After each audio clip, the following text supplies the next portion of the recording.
Hello everyone, welcome back to your channel. मेरा नाम है चाहत और आज की इस वीडियो में हम पॉलिटिकल साइंस का चैप्टर 1 करने वाले हैं, जिसका नाम है द एंड ऑफ बाइपोलैरिटी, दो ध्रुवीयता का अंत। लेकिन उससे पहले अगर आपने मेरे चैनल को सब्सक्राइब नहीं किया है तो मेरे चैनल को सब्सक्राइब कर लें और नोटिफिकेशन के लिए बेल आइकन को भी ज़रूर दबा लें। तो इस चैप्टर की शुरुआत हम कैसे करने वाले हैं, जो इसका नाम है उसी से हम इसकी शुरुआत करेंगे। The end of bipolarity. And आप सबको पता है, ठीक है। दो ध्रुवीयता का अंत। अंत आप सबको पता है कि एंड और अंत का मतलब क्या होता है, किसी चीज़ का ख़त्म हो जाना, ठीक है। तो हम बाइपोलैरिटी का अंत करने वाले हैं, ठीक है। दो ध्रुवीयता का, दो मतलब आप सबको पता है दो, ठीक है। बाय मतलब होता है दो, टू, ओके। पोलैरिटी का मतलब होता है पावर। ध्रुवी का मतलब होता है पावर, यानी कि एक टाइम होता था जब वर्ल्ड में दो पावर्स होती थी और उन्हीं का पूरे विश्व पर वर्चस्व रहता था, डोमिनेंस रहता था। तो उनमें से किसी एक पावर का ख़त्म हो जाना, यही हम इस चैप्टर में पढ़ने वाले हैं।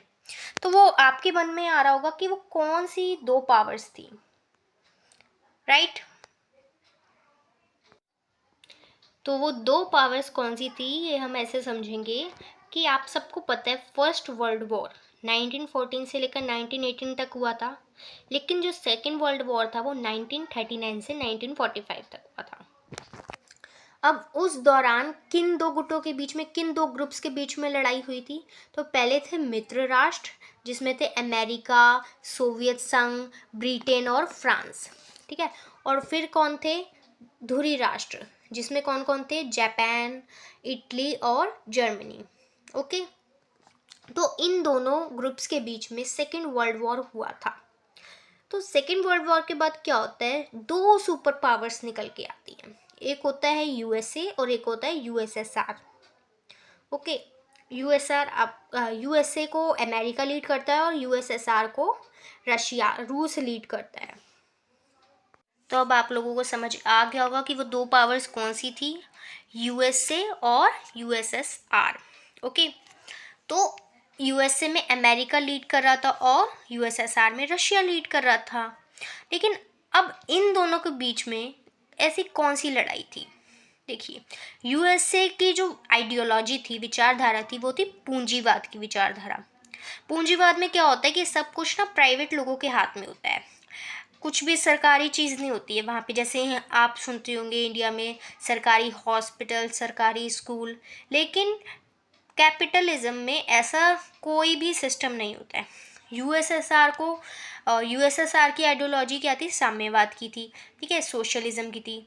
साम्यवाद को वैसे इंग्लिश में कम्युनिज्म कहते हैं, लेकिन जैसे जैसे हम चैप्टर में आगे बढ़ेंगे आपको समझ आता जाएगा, ठीक है। तो यूएसएसआर में क्या था? सब कुछ जो था वो गवर्नमेंट के हाथ में था, और वहाँ की गवर्नमेंट कौन थी? कम्युनिस्ट पार्टी, ठीक है, जिन्होंने वहाँ 70 साल तक लगभग राज किया था।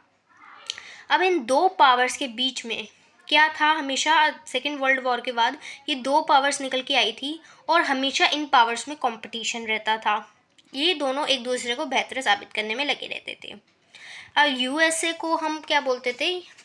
पहली दुनिया भी बोलते थे, पश्चिमी खेमा भी बोलते थे, ठीक है। और यूएसएसआर को क्या क्या बोला जाता था? इसे हम दूसरी दुनिया, सोशलिस्ट ब्लॉक, पूर्वी खेमा, ऐसे ऐसे नामों से बुलाते थे। अब पश्चिमी और पूर्वी खेमा आपको थोड़ा कन्फ्यूजन हो सकता है, हो रहा हो कि ये पश्चिमी और पूर्वी खेमा इन्हें क्यों बोला जा रहा है, तो उसका भी मैं आपको बताती हूँ। तो ये वर्ल्ड का मैप है और इस साइड आप देखोगे तो इस साइड आपको रशिया दिख रहा होगा और यहाँ पे आपको अमेरिका दिख रहा होगा। तो ये उस टाइम पे क्या था, 1945 के बाद वर्ल्ड दो भागों में बट जाता है, ठीक है। पहली दुनिया और दूसरी दुनिया में अमेरिका वाली कंट्रीज़ को पहली दुनिया और यूएसएसआर वाली कंट्रीज़ को दूसरी दुनिया बोला जाता है। तो यहाँ आप देखोगे जो यूएसएसआर था वो लगभग 15 कंट्रीज़ को मिलाकर बना था और यहाँ बीच में यूरोप दिखाई दे रहा होगा आपको, है ना। तो यहाँ ये देखोगे आप जर्मनी, तो ये लोग जर्मनी में एक वॉल बना देते हैं जो कि पूर्वी खेमे और पश्चिमी खेमे में विभाजन का प्रतीक थी। ये देखो, इस मैप से वो और अच्छे से समझ आएगा। ये जो आप रेड वाला पोर्शन देख रहे हो ये है यूएसएसआर का, ठीक है।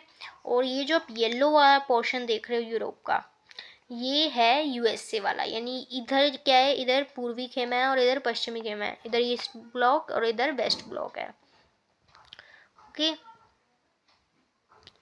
और यहाँ पे आपको दिख रहा होगा ये है जर्मनी, यहाँ पे आपको पश्चिमी जर्मनी दिख रहा होगा, यहाँ पे पूर्वी जर्मनी दिख रहा होगा, ठीक है। तो यहाँ पे ये लोग वॉल बना देते हैं और ऐसे ये वर्ल्ड को 2 पार्ट्स में बांट देते हैं। ये जो मैप है ये आपको न्यू एनसीईआरटी में नहीं मिलेगा। ये आपका मैंने फर्स्ट चैप्टर से, जो पहले फर्स्ट चैप्टर होता था उसमें से मैंने उठाया, जो कि इस बार कट गया है। तो इस साइड यूएसएसआर का ग्रुप था और इस साइड यूएसए का ग्रुप था। ये हमारा पूरा वर्ल्ड है। इसको क्या कर रखा था उस टाइम पे, सेकेंड वर्ल्ड वॉर के बाद, ये 2 भागों में बढ़ जाता है। एक होता है हमारा ईस्ट ब्लॉक, जिसे दूसरी दुनिया बोलते थे, और एक होता है यूएसए वाला हमारा वेस्ट ब्लॉक, जिसे पहली दुनिया बोलते थे, ओके। तो बीच में आ जाता है यहाँ यूरोप। यूरोप में एक कंट्री है जर्मनी, ठीक है। तो इन्होंने क्या किया था, जर्मनी की कैपिटल बर्लिन में ये लोग एक दीवार बना देते हैं, ठीक है, जिसे बर्लिन की दीवार बोला जाता है। अब ये बर्लिन की दीवार क्या थी, इसे हम आगे डिटेल में पढ़ेंगे, शॉर्ट में समझते हैं इसे, कि बर्लिन की दीवार ही बना दी जाती है। और ये क्या थी, ये ईस्ट और वेस्ट में विभाजन का, डिवीज़न का सिंबल थी, ओके।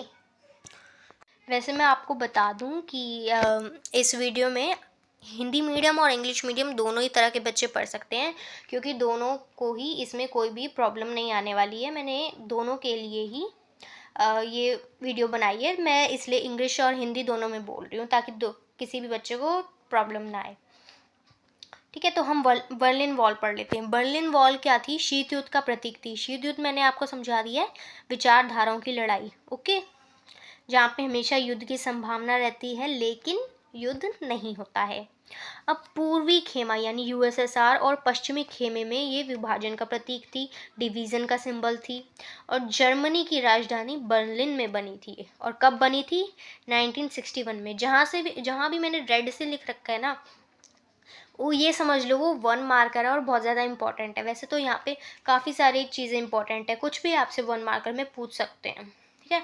आपको पता है अभी क्या होता है कि जो सीबीएसई है वो 3-3 नंबर के क्वेश्चन जो होते हैं वो 1 नंबर पर पूछ लेता है। आपको 3 स्टेटमेंट दे दी जाती हैं और बोलते हैं कि इनमें से गलत की पहचान करो या सही को पहचानो, ठीक है। तो ऐसे होता है, इसलिए आपको 1 मार्कर्स का ध्यान रखना है। और हमेशा ये नहीं सोचना कि 1 मार्कर, अगर कोई ऐसा एक शब्द में एक कोई आपको सन दे दिया जाएगा तो वही 1 मार्कर है। 1 मार्कर आपका कुछ भी हो सकता है। अब जो सीबीएसई है वो कॉन्सेप्ट हमारा चेक करता है कि हमारा कॉन्सेप्ट कितना स्ट्रॉन्ग है। तो बर्लिन वॉल शीत युद्ध का प्रतीक थी, पूर्वी खेमे और पश्चिमी खेमे में विभाजन का प्रतीक थी। जर्मनी की राजधानी बर्लिन में बनी थी। और कितनी लंबी थी, 150 किलोमीटर लंबी थी वो, 28 वर्षों तक खड़ी रही थी। और फिर क्या होता है, 9 नवंबर 1989 को आम जनता द्वारा उसे गिरा दिया जाता है, ओके। अब आप बोल रहे होगे मैम, आप बोल रहे यूएसए यूएसएसआर, यूएसएसआर, आपने यूएसएसआर की फुल फॉर्म तो हमें बताया ही नहीं है ना। तो यूएसए की तो आपको पता ही है, United states of America. USSR था समाजवादी सोवियत गणराज्य, ठीक है। 1917 में बना था और 1991 में इसका डिसइंटीग्रेशन होता है, विघटन हो जाता है। अब हम इस चैप्टर में यही पढ़ने वाले हैं कि वो 2 पावर्स कौन सी थी, जो मैंने आपको बता दिया, ठीक है। उसमें से कैसे एक पावर ख़त्म हो जाती है, उसकी क्या क्या विशेषताएं थी, क्या कारण रहते हैं जिस वजह से वो पावर ख़त्म हो जाती है। और जब वो सोवियत संघ का डिसइंटीग्रेशन होता है, विघटन होता है, तो क्या क्या उसके कॉन्सिक्वेंसेस, परिणाम होते हैं, ये इसमें पढ़ेंगे हम। फिर हम उसके बाद शॉक थेरेपी को पढ़ेंगे। देन पूर्वी एरिया के संघर्ष के बारे में पढ़ेंगे। देन हम उसके बाद रशिया और इंडिया के कैसे संबंध है उस बारे में पढ़ेंगे इस चैप्टर में। तो ये चैप्टर इतना सही है, आपको पढ़ने में बहुत मज़ा आएगा इसमें। तो अब हम पढ़ते हैं कि सोवियत प्रणाली क्या थी। ठीक है, ये बहुत इंपॉर्टेंट क्वेश्चन है। कभी कभी ये 2 नंबर में पूछ लिया जाता है, कभी 4 नंबर में पूछ लिया जाता है, कभी 6 नंबर में पूछ लिया जाता है, और मतलब किसी भी तरीके से इसे ज़रूर पूछा जाता है, चाहे 1 नंबर के एमसीक्यू में भी पूछा जाए। इसलिए आपको ये पता होना चाहिए, बहुत इंपॉर्टेंट क्वेश्चन है और इसे बहुत ध्यान से पढ़ना है आपको। तो सोवियत प्रणाली, यूएसएसआर में क्या था, समतामूलक समाज था। समतामूलक समाज का मतलब होता है वहाँ पे सब लोग सेम थे। वहाँ जैसे अब ये देखते हैं हम, वो लोग बहुत ज़्यादा गरीब होते हैं, बहुत ज़्यादा अमीर होते हैं, तो ऐसा सिस्टम नहीं था वहाँ पे, सब समान थे। ठीक है, सब आर्थिक रूप से समान थे वहाँ पे। नागरिकों का न्यूनतम जीवन स्तर, यानी कि जो वहाँ के सिटीजन्स थे यूएसएसआर के, उनके जो बेसिक नीड्स होती हैं, जैसे रोटी कपड़ा मकान यहाँ पे होता है, तो वो उनको बेसिक नीड्स क्या करती थी, गवर्नमेंट प्रोवाइड करती थी। वहाँ पे बेरोजगारी, अनएम्प्लॉयमेंट नहीं थी, नियोजित अर्थव्यवस्था, प्लान्ड इकोनॉमी थी वहाँ पे। ओके, वहाँ पे सब कुछ बहुत ही प्लानिंग से होता था, लोगों के यहाँ बेरोजगारी नहीं थी। उन्नत घरेलू उपभोक्ता उद्योग, उन्नत घरेलू उपभोक्ता उद्योग मतलब वहाँ पे छोटी से छोटी चीज़ से लेकर बड़ी से बड़ी चीज़ बनाई जाती थी, पिन से लेकर कार तक वहाँ सब कुछ खुद बनाया जाता था। और जो उन्नत संचार प्रणाली, यानी कि दूर दराज के जो इलाके थे उनसे भी बहुत अच्छे से कम्युनिकेशन रखा जाता था, और आवागमन की जो सुविधा थी वो भी बहुत अच्छी थी। संसाधनों पर सरकार का नियंत्रण, अब ये तो बहुत ही बेसिक सी विशेषता है सोवियत प्रणाली की, क्योंकि वो लोग सोशलिज्म का मॉडल फॉलो कर रहे थे। तो वहाँ पे सोशलिज्म में क्या होता है, सब कुछ गवर्नमेंट के हाथ में रहता है, पूंजीवाद का विरोध किया जाता है ना। वहाँ पे निजी संपत्ति नहीं रखी जाती, सब कुछ वहाँ पे गवर्नमेंट के अंदर होता है ना। और धुरी कम्युनिस्ट पार्टी, यानी कि वहाँ पे एक ही गवर्नमेंट थी, और वो कौन सी गवर्नमेंट थी, कम्युनिस्ट पार्टी, जो लगभग 70 सालों से वहाँ राज करती आ रही थी।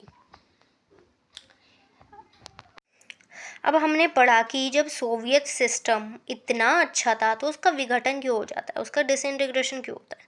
तो उसके कई कारण थे।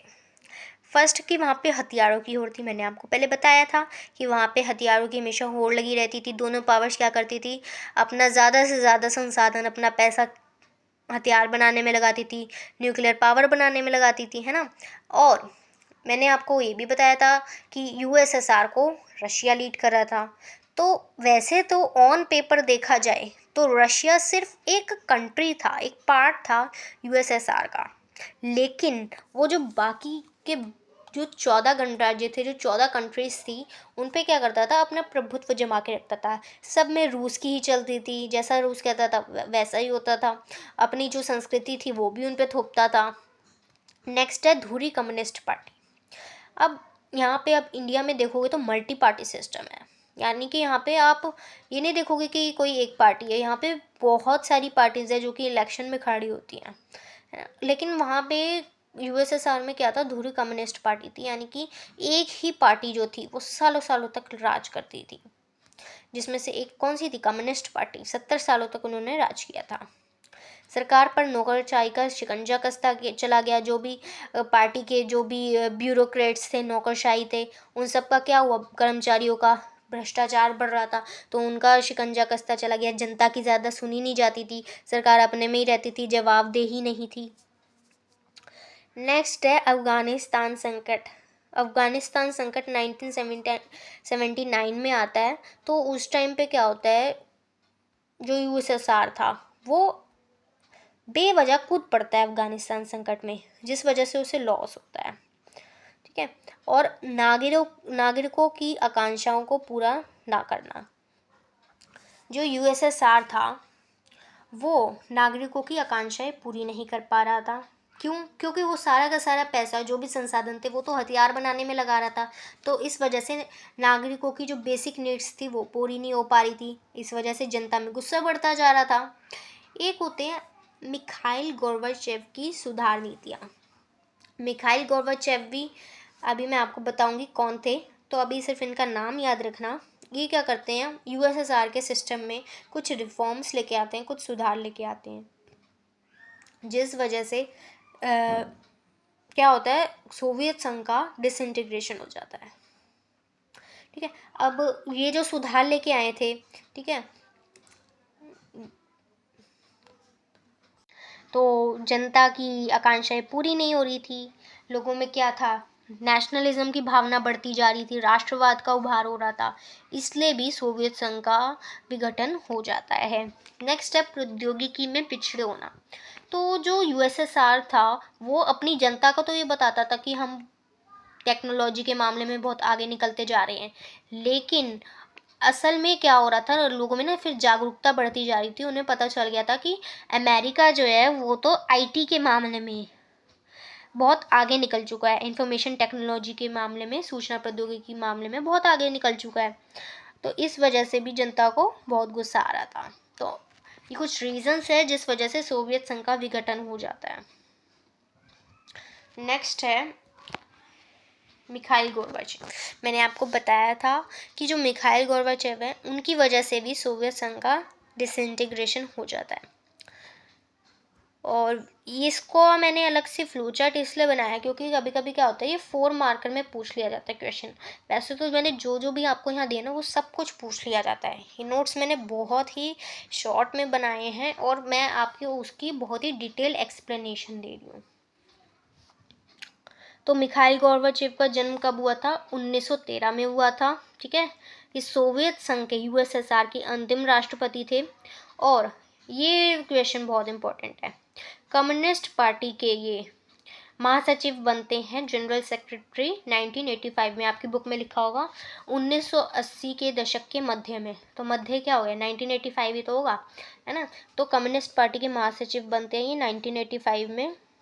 ठीक है, और ये यूएसएसआर में कुछ रिफॉर्म्स लेके आते हैं जिनका इन्हीं की पार्टी के लोग विरोध करते हैं। तो इन्होंने ये जो रिफॉर्म्स लेके आए थे उसका सपोर्ट इन्हें मिल नहीं रहा था इन्हीं की पार्टी से। तो ये कौन कौन से रिफॉर्म्स लेके आए थे? आर्थिक व राजनीतिक सुधार किए थे इन्होंने। ठीक है, लोकतांत्रिकरण की नीति चलाई थी इन्होंने यूएसएसआर में। पहले क्या था कि जो जनता थी उसको फ्रीडम ऑफ स्पीच नहीं मिला हुआ था उन्हें, है ना, अभिव्यक्ति का अधिकार। और आपको तो पता है ये तो डेमोक्रेसी का एसेंस होता है, 11th में पढ़ के आए हो आप। लेकिन जो यूएसएसआर था वहाँ की गवर्नमेंट ने अपनी जनता को ये अधिकार ही नहीं दे रखा था कि वो गवर्नमेंट के खिलाफ कुछ बोल पाए। इसलिए जो भी पहले धरना प्रदर्शन होते थे वो ऐसे ही चुप करा दिए जाते थे। लेकिन इस बार जब जनता ने खूब शोर मचाया तो उनकी आवाज़ को दबाया नहीं गया, जो उन्होंने आंदोलन वगैरह किए वो नहीं दबाए गए। इसके अलावा मिखाइल गोर्बाचेव पेरेस्ट्रोइका पुनर्रचना जिसे बोला जाता है, ये रशियन वर्ड्स हैं। ओके, पेरेस्ट्रोइका और ग्लास नोट्स की नीति चलाई थी उन्होंने। पेरेस्ट्रोइका मतलब पुनर्रचना और ग्लास नोट्स मतलब खुलापन। अब ये जो सुधार किए इन्होंने, कम्युनिस्ट पार्टी ने ही उनके सुधारों का विरोध किया। लेकिन वैसे तो कहा जा रहा था कि मिखाइल गोर्बाचेव की वजह से सोवियत संघ का डिसइंटीग्रेशन हो गया, क्योंकि उन्होंने जो सुधार किए उस वजह से उसका डिसइंटीग्रेशन हुआ था। कुछ इन पे आरोप लगाया जाता है कि कुछ लोग तो कहते हैं कि इन्होंने वो सुधार बहुत जल्दी जल्दी किए इसलिए सोवियत संघ टूट गया। लेकिन कुछ लोग कहते हैं कि इन्होंने सुधार बहुत धीरे किए इस वजह से सोवियत संघ टूट गया। लेकिन देखा जाए तो असली रीज़न ये था कि आप किसी को बहुत टाइम तक दबा के रख रहे हो। ठीक है, उसके बाद आप उन्हें थोड़े टाइम की आज़ादी दे। मिखाइल गोर्बाचेव ने क्या किया था कि उन्होंने उन्हें लोकतांत्रिकरण की नीति चलाई थी, फ्रीडम ऑफ स्पीच दे दिया था। अब आप किसी को थोड़े टाइम की अगर आज़ादी दे रहे हो, उसने आज़ादी का मज़ा चख लिया, फिर वो आपके अंदर थोड़ी रहेगा। इस वजह से भी देखा जाए तो जो जनता में राष्ट्रवाद का उभार हो रहा था उस वजह से सोवियत संघ टूट जाता है। नेक्स्ट है, इन्होंने जर्मनी के एकीकरण में भी सहायता की थी। नेक्स्ट टॉपिक है सोवियत संघ के विघटन के परिणाम। तो जब यूएसएसआर का विघटन डिसइंटीग्रेशन हो जाता है, जब वो टूट जाता है, तो उसके कंसिक्वेंसेस क्या होते हैं इसमें हम वो देखेंगे। तो जब यूएसएसआर ख़त्म हो गया तो शीत युद्ध भी ख़त्म हो गया। 1945 से लेकर 1991 तक शीत युद्ध था।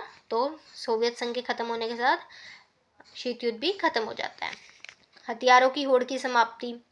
अब यूएसए खुद से ही थोड़ी लड़ेगा, दो होते हैं तो लड़ते भी हैं, लेकिन अब तो यूएसएसआर बचा ही नहीं, इसलिए हथियारों की होड़ की भी समाप्ति हो जाती है। ठीक है, एक ध्रुवीय विश्व की स्थापना। पहले 2 ध्रुवियाँ थी, यूएसए और यूएसएसआर। यूएसएसआर बचा नहीं तो एक ध्रुवीय विश्व की स्थापना होने लगी, सब जगह अमेरिका का ही डोमिनेंस दिखाई देने लगा। नेक्स्ट है विश्व के शक्ति संबंधों में परिवर्तन। ओके, सब लोग यूएसए को ज़्यादा बेटर मानने लगे, उसकी तरफ जाने लगे। यूएसएसआर का उत्तराधिकारी रूस। हमें पता है कि जो यूएसएसआर था वो 15 गणराज्यों को मिलाकर बना था। तो जब यूएसएसआर टूट जाता तो जो भी प्रिविलेजेस, जो भी विशेष अधिकार मिले हुए थे यूएसएसआर को, वो रूस के पास चले जाते हैं, रशिया के पास चले जाते हैं। जैसे कि जो यूएन में सीट थी परमानेंट मेंबर्स की, अभी आप आगे पढ़ोगे अंतर्राष्ट्रीय संगठन वाले चैप्टर में, इंटरनेशनल ऑर्गेनाइजेशन में मेनली आप संयुक्त राष्ट्र के बारे में पढ़ोगे उसमें, तो उसमें आपको पता लगेगा कि एक परमानेंट मेंबर की सीट होती है। तो यूएसएसआर को परमानेंट मेंबर की सीट मिल जाती है, और जो वीटो पावर भी होती है, एक वीटो पावर होता है मतलब मना करना, तो जो वो वीटो पावर होती है वो भी रशिया को मिल जाती है। फिर है CIS का उदय। सब CIS की फुल फॉर्म क्या है? स्वतंत्र राज्यों के राष्ट्रकुल का उदय। ठीक है। देन पूंजीवादी व्यवस्था का वर्चस्व। अब जब यूएसएसआर टूट गया तो सबको क्या लगा? सबको शक होने लगा कि जो यूएसएसआर ने जो विचारधारा अपना रखी थी, जो सिस्टम था, वो अच्छा था भी या नहीं, क्योंकि अच्छा होता तो फिर यूएसएसआर ख़त्म क्यों होता। इसलिए सबको शक होने लगा कि ये समाजवाद का जो सिस्टम है ये अच्छा है भी या नहीं। इसलिए सब जगह लोग पूंजीवाद को बेहतर मानने लगे। अब स्वतंत्र राज्यों के राष्ट्रकुल का उदय हुआ सोवियत संघ के टूटने के बाद। ओके, तो ये CIS क्या था? यूएसएसआर 15 नए देशों में टूटा, इन देशों ने मिलकर CIS बनाया। ठीक है, कॉमनवेल्थ ऑफ इंडिपेंडेंट स्टेट्स।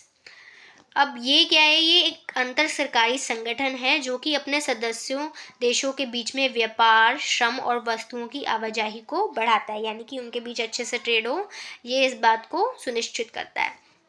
और जो CIS की सदस्यता है ये स्वैच्छिक है, यानी कि किसी भी कंट्री की मर्जी होगी कि वो CIS को ज्वाइन करना चाहती है या फिर नहीं। तो ये भी 2 नंबर में आता है, इसलिए मैंने ये अलग से लिख रखा है। नेक्स्ट टॉपिक है शॉक थेरेपी। तो शॉक थेरेपी क्या है?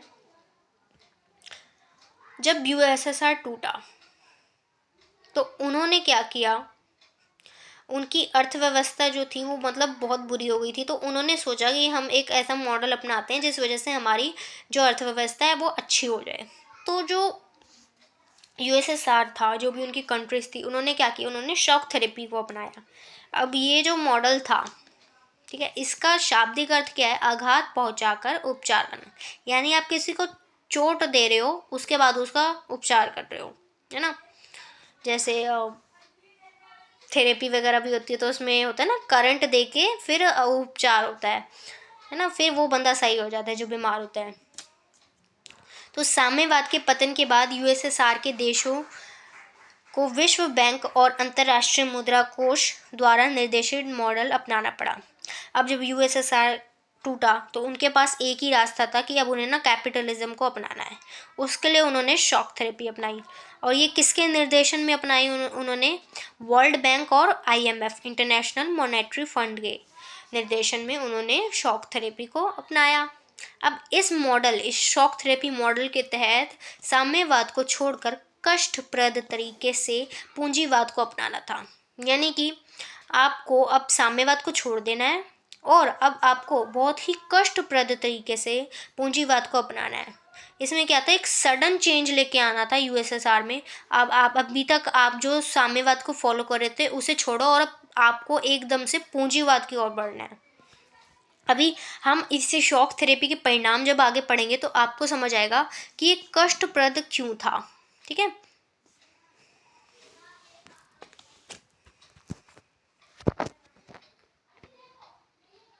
नेक्स्ट है शॉक थेरेपी की विशेषताएं। शॉक थेरेपी के जो मेन कोर है ना, जो मेन उसका सेंटर है, उसका मतलब ही है, शॉक थेरेपी का मतलब है निजीकरण, यानी प्राइवेटाइजेशन, यानी सब कुछ प्राइवेट लोगों के हाथ में दे दो। जो भी सरकारी संस्थाएं जैसी जो भी नाम की चीज़ें थी उन सबको आप बंद कर दो और सब कुछ प्राइवेट लोगों के हाथ में दे दो। जो भी सरकार हेल्प वगैरह करती थी वैसा कुछ नहीं होने वाला है। जैसे आप देखते हो सरकारी स्कूल, सरकारी हॉस्पिटल, ये जनता की हेल्प के लिए होते हैं, लेकिन ऐसा कुछ नहीं होना। तो मिल्कियत का प्रमुख रूप निजी स्वामित्व, यानी मिल्कियत मतलब होता है प्रॉपर्टी। तो प्रॉपर्टी अब किसके अंडर रहेगी? निजी लोगों के हाथों में रहेगी, है ना, प्राइवेट लोगों के हाथों में रहेगी। गवर्नमेंट के हाथ में थी पहले तो यूएसएसआर में, लेकिन अब ऐसा कुछ नहीं होगा। राज्य की संपदा का निजीकरण होएगा, ठीक है। जो भी गवर्नमेंट की, जो भी अंदर उनकी, जो भी अंडर जो भी उनके संपदाएं आती थी, जो भी चीज़ें आती थी, उन सब का वो भी सारी प्राइवेट लोगों को देनी है। सामूहिक फार्म जो है वो निजी फार्म में बदलना, उसका जो भी गवर्नमेंट के अंदर जो भी लैंड आता था वो सब कुछ निजी लोगों को दे देना है। मुक्त व्यापार को अपनाना है। पहले क्या हमने क्या पढ़ा था कि यूएसएसआर में पिन से लेकर कार तक सब कुछ खुद बनाया जाता था, वो अपने देश में ही बनाते थे, अपने अंदर रह रह के। लेकिन अब हमें मुक्त व्यापार को अपनाना है, यानी कि जो हमारे पास नहीं है वो हम दूसरों से ले लेंगे, हम लोगों के साथ व्यापार करेंगे, लोगों को भी आने देंगे अपने देश में व्यापार करने के लिए, उनके देशों में भी जाएंगे व्यापार करने के लिए। तो इसी को हम मुक्त व्यापार बोलते हैं, ठीक है। ओपन डोर की पॉलिसी बोलते हैं इसे। मुद्राओं की आपसी परिवर्तनीयता, यानी कि अब हम फॉरेन एक्सचेंज भी करेंगे, एक दूसरे की करेंसीज लेंगे देंगे। तो इससे क्या होता है, फॉरेन एक्सचेंज से किसी भी देश की इकोनॉमी उससे स्ट्रांग हो जाती है। पश्चिमी देशों की आर्थिक अर्थव्यवस्था से जुड़ाव, है ना। अब हम पश्चिमी देशों से भी मिलेंगे जुलेंगे, उनसे भी व्यापार करेंगे। पूंजीवाद के अलावा कोई और विकल्प नहीं, यानी कि यूएसएसआर से बोल दिया गया था उनकी कंट्री से कि अब आपको यही अपनाना है, अब इसके अलावा आपके पास कोई ऑप्शन नहीं है। नेक्स्ट है जो कि इस चैप्टर का मोस्ट इम्पॉर्टेंट क्वेश्चन है, और वो है शॉक थेरेपी के परिणाम। वैसे तो जो मैं करा रही हूँ सब कुछ बहुत इंपॉर्टेंट है, लेकिन इस चैप्टर में से सबसे ज़्यादा पूछा जाने वाला एक वही है सोवियत प्रणाली की विशेषताएं और शॉक थेरेपी के परिणाम। शॉक थेरेपी भी पूछ लेते हैं 2 नंबर में, ठीक है। शॉक थेरेपी की विशेषता भी पूछ लेते हैं, लेकिन सबसे ज़्यादा ये पूछा जाता है, ये अलग से 6 नंबर में आता है। और कई बार क्या होता है, ये पूरा शॉक थेरेपी क्या है, उसकी विशेषताएं क्या हैं, उसके परिणाम क्या हुआ, ये पूरा का पूरा 6 नंबर में भी आ जाता है। तो शॉक थेरेपी, हाँ, यूएसएसआर ने शॉक थेरेपी को अपनाया, उससे क्या हुआ कि पूरे के पूरे क्षेत्र की अर्थव्यवस्था तहस नहस हो गई। उन्होंने ये सोच के अपनाया था शॉक थेरेपी को कि हमारी अर्थव्यवस्था अच्छी हो जाएगी, लेकिन उसका बिल्कुल उल्टा हुआ, उनकी अर्थव्यवस्था तहस नहस हो गई। रूस का औद्योगिक ढांचा चरमरा गया, जो रशिया के जो भी इंडस्ट्रीज थी उनको ऐसे ही वो ढह गई, उनको बेच दिया गया, ठीक है, छोटे मोटे दामों पे। जो रूस की बड़े बड़े प्रमुख उद्योग थे, उन 90% जो प्रमुख उद्योग थे उनको औने पौने दामों पे बेचा गया। औने पौने दाम मतलब किसी चीज़ की कीमत तो बहुत ज़्यादा है, लेकिन आप उसको बहुत ही कम कीमत में बेच दे रहे हो, ठीक है। नेक्स्ट, रूसी मुद्रा में गिरावट आ गई। यहाँ पे एक क्वेश्चन और बन रहा है, रूसी मुद्रा रूबल में गिरावट आना। तो रूसी मुद्रा क्या थी, रूबल, तो रूबल में गिरावट आ गई, ठीक है। रूबल के रेट बढ़ गए, अब रेट घट गए। तो जब किसी भी मुद्रा की रेट घट जाते हैं, ठीक है, तो क्या हो जाता है, महंगाई बढ़ जाती है। अब महंगाई बढ़ गई तो खाद्यान्न संकट आ गया, ये लोग अपने देश में बना नहीं पा रहे थे खाना, इनके पास इतना पैसा नहीं था, फिर इन्हें बाहर से मंगाना पड़ रहा था। तो इन्हें खाद्यों का भी, फिर खाने पीने की चीज़ों तक का भी आयात करना पड़ रहा था, वो इम्पोर्ट करना पड़ रहा था अपने देश में। एक होता है आयात और एक होता है निर्यात। आयात मतलब होता है आना, निर्यात मतलब होता है बाहर बेचना। तो आयात मतलब हमारे देश में कुछ आ रहा है, और निर्यात मतलब हम अपने देश से बाहर किसी देश में कुछ भेज रहे हैं। नेक्स्ट है जो सरकारी रियायती थी वो भी समाप्त कर दी गई, यानी कि जो भी गवर्नमेंट से थोड़ी बहुत फैसिलिटीज़ मिल जाती थी, ठीक है, जो भी आपको फ्री में सुविधाएं मिल जाती थी वो भी अब नहीं मिल रही थी। अमीर व गरीब के बीच में तीखा विभाजन हो गया, गरीबी इतनी बढ़ गई, जो अमीर थे वो तो अमीर और अमीर होते चले गए, ठीक है, और जो गरीब थे वो और गरीब होते चले गए, क्योंकि इन्होंने सब कुछ प्राइवेट कर दिया था। माफिया वर्ग का उदय, माफिया वर्ग मतलब होता है कि मतलब ऐसे जो गुंडे लोग होते हैं ना, उनका उदय होना। गवर्नमेंट थी न्यू, गवर्नमेंट सारी हट गई थी उस टाइम पे, तो जो भी गुंडे लोग थे वो सब अपनी चला रहे थे, तो उस टाइम पे माफिया वर्ग का उदय भी होता है। हमारा नेक्स्ट टॉपिक है पूर्व सोवियत संघीय गणराज्यों में संघर्ष और तनाव। हमें पता है जो यूएसएसआर है वो 15 गणराज्यों को मिलाकर बना था, और जब वो टूटता है तो जब वो टूटने वाला होता है तो उनमें बहुत ही संघर्ष और तनाव की स्थिति रहती है, बहुत ही टेंशन का माहौल रहता है, गृह युद्ध चलते हैं, लड़ाई दंगे होते हैं। इसके साथ इन देशों में भारी ताकत की दखल भी बढ़ी। अब भारी ताकत की दखल की बड़ी, बाहर के जो देश थे वो क्यों इंटरफेयर करने लगे थे वहाँ पे, क्योंकि इन देशों में क्या था, इनके पास पेट्रोलियम के बहुत अच्छे संसाधन थे, इनके पास हाइड्रोकार्बोनिक था। तो इस वजह से क्या था कि जो बाहरी ताकतें थी जैसे कि चाइना और अमेरिका, ये इनकी तरफ बहुत ज़्यादा अट्रैक्ट हो रही थी। तो इसका पहला पॉइंट है पूर्वी यूरोप। पूर्वी यूरोप में क्या होता है, चेकोस्लोवाकिया। ये क्या होता है, ये 2 गणराज्यों में टूट जाता है, और बहुत ही अच्छी बात यह कि ये शांतिपूर्वक तरीके से टूटता है। ठीक है, कौन कौन से 2 भागों में टूटता है, चेक्स और स्लोवैक्स। ठीक है, चेक और स्लोवाकिया में टूट जाता है ये यहाँ पे ये सारे 1 मार्कर वाले क्वेश्चन है। ये वाला क्वेश्चन कभी कभी 4 नंबर में पूछ लिया जाता है, वैसे ये आपको सारे याद रखने हैं। इसमें से एक क्वेश्चन तो जरूर आता है 1 मार्कर में। नेक्स्ट है रूस। रशिया में क्या होता है, ये जो रशिया के 2 गणराज्य थे, चेचन्या और दागिस्तान, इनमें हिंसक अलगाववादी आंदोलन चलते हैं। एक होता है क्षेत्रवाद और एक होता है अलगाववाद। ठीक है, तो क्षेत्रवाद आप आगे वाले चैप्टर्स में पढ़ोगे, और अलगाववाद का मतलब होता है किसी से अलग होना। ठीक है, यानी आप उसके पार्ट हैं अभी और आप उससे अलग होने चाहते हैं, मतलब बिल्कुल इंटरफेरेंस नहीं, बिल्कुल ही अलग आपको देश बनना है, तो ये होता है अलगाववाद। तो चेचन्या और दागिस्तान में हिंसक अलगाववादी आंदोलन चलते हैं, वहाँ पे बहुत ज़्यादा लड़ाई दंगे होते हैं। मध्य एशिया, सेंट्रल एशिया में क्या होता है, इसका जो देश था ताजिकिस्तान, इसमें 10 वर्षों तक गृह युद्ध चलता है। अब मैं आपको एक होमवर्क क्वेश्चन दे रही हूँ कि ताजिकिस्तान में कौन से सन तक, कौन से वर्ष तक गृह युद्ध चलता है। 10 वर्षों तक चला, ये तो मैंने आपको बता दिया, लेकिन कब तक चलता है वो आप मुझे बताओगे कमेंट सेक्शन में। इसके अलावा अजरबैजान, यूक्रेन और किर्गिस्तान, जॉर्जिया में भी गृह युद्ध चलते हैं। बाल्कन क्षेत्र में भी यूगोस्लोवाकिया में गृह युद्ध के कारण वह कई प्रांतों में टूट जाता है, जिसमें शामिल थे ऑस्ट्रिया, हर्जेगोविना, स्लोवेनिया तथा क्रोएशिया। इन्होंने क्या किया, खुद को स्वतंत्र घोषित कर दिया। बाल्टिक गणराज्य। बाल्टिक गणराज्य में 3 देश हैं, एस्टोनिया, लताविया और लिथुआनिया। इन देशों ने अपने आप को स्वतंत्र घोषित कर दिया, इन्होंने भी खुद को इंडिपेंडेंट घोषित कर दिया। 1991 में यह यूएन, संयुक्त राष्ट्र संघ में शामिल हो जाते हैं तथा 2004 में नाटो के सदस्य बने। अब ये नाटो क्या है, नाटो है यूएसए का सैनिक गठबंधन। ठीक है, यूएसए और यूएसएसआर के अपने अपने सैन्य गठबंधन थे। यूएसए का जो गठबंधन था उसका नाम था नाटो, और जो यूएसएसआर का था उसका नाम था वार्सा पैक्ट। अब नाटो और वार्सा की फुल फॉर्म आप मुझे कमेंट सेक्शन में लिख कर बताएंगे। स्टूडेंट्स, ये जो मैं होमवर्क आपको दे रही हूँ ना, ये आपको ज़रूर करना है, क्योंकि जब आप किसी चीज़ को खुद सर्च करते हो एनसीईआरटी में या गूगल पे, तो वो आपको याद रह जाती है, इसलिए इसे ज़रूर करना है। नेक्स्ट टॉपिक है